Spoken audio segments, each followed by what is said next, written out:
November 30th, 2023. Hey, it's Rob Gilty, Logical Trading. Let's talk about the way the markets are moving today and where we're going today.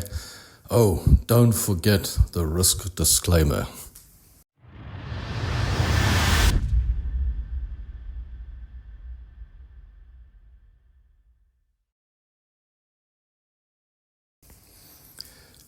This is not financial advice, by the way, and you probably shouldn't be trading.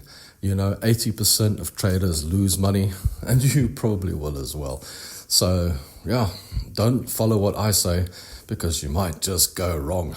Okay, that's the risk disclaimer. Anyway, let's talk about the way the markets are moving today. Yesterday, we talked about the US dollar against the Canadian dollar, and if you'd gone short on that now at the right levels, probably doing okay today, probably doing a little bit better.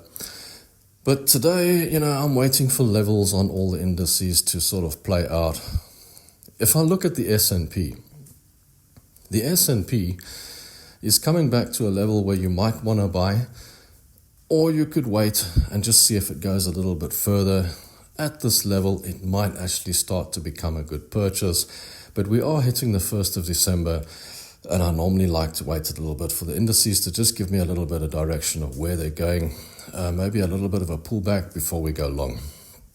Then the Euro Great British Pound doesn't look like too bad a trade, coming down in the 86 level. We just got to see if it's going to go long or go short here, keeping in mind that the basic trend at the moment on the Euro Great British Pound does appear to be to the downside, but at the 86 levels around there and a little bit below it, there's a good possibility of a turnaround.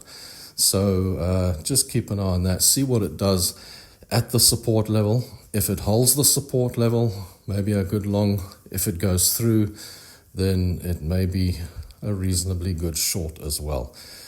So keep an eye on that. Euro Great British Pound, that's our look for today. There's not much else apart from maybe the S&P. We're looking at that, and we're still deciding whether we're going to get into that trade or not. So have a wonderful trading day. It's Logical Trading. It's Rob Gilty. Don't forget, like, comment, subscribe, and see you tomorrow.